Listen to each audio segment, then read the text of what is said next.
It is 3:33 a.m. A night shift security guard sits in a windowless room, monitoring the feeds of an empty shopping plaza. The system suddenly hangs. Every monitor in the room freezes on a still image, leaving only camera 19 active. When the guard checks the live feed, he finds a digital timestamp in the corner of the screen. It displays tomorrow's date. On the monitor, a figure walks into the empty lobby holding a flashlight. The guard recognizes his own face on the screen. The version of himself in the video is visibly trembling. The guard on the screen stops, looks directly into the camera lens, and points at the empty space behind the camera's physical position. Then he bolts. The picture on the monitor begins shaking violently, as if something unseen is chasing the fleeing guard. Then the feed goes completely black. By displaying a future timestamp, camera 19 suggests a sequence of events that was already recorded. Every movement the guard makes now risks aligning him with the panicked version of himself on the screen.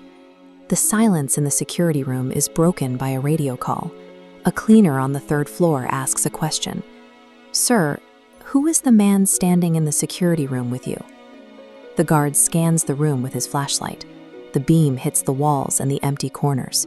He finds no one. However, camera 19 shows a different reality. On the monitor, an older version of the guard is sitting in the chair right beside his present self. The older man in the uniform never blinks. He sits as still as a statue beside his younger self.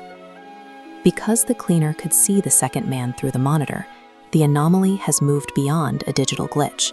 The timeline is bleeding into physical space. On the monitor, the older man picks up a pen and writes a message on a sheet of paper.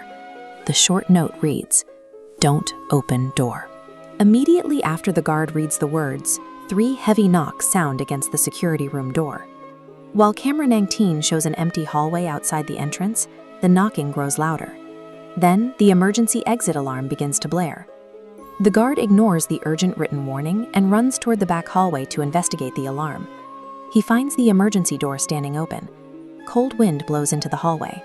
On the floor sits a dust-covered employee ID card. The card belongs to the guard, but the expiration date passed 20 years ago. Suddenly, the guard hears heavy footsteps echoing on the concrete directly behind him. He turns around, but the hallway is completely empty. The young guard is now living out the aftermath of his older self's history. The guard returns to the security room. The monitors have resumed their normal function, showing the quiet, empty plaza. Only camera 19 remains changed. The timestamp on the screen now reads 20 years later. It shows a new, young security guard sitting at the desk. Behind the new guard, the original guard, now an old man, slowly takes his seat and looks directly into the camera. The older man simply grips his flashlight, cementing the chilling reality that the younger guard's fate is already sealed. By surviving this night, the guard ensures he spends the next 20 years within these walls, eventually becoming the figure he saw on the screen. Camera 19 reveals a reality where time functions as an infinite cage. Free will becomes an illusion for those who have met their future selves.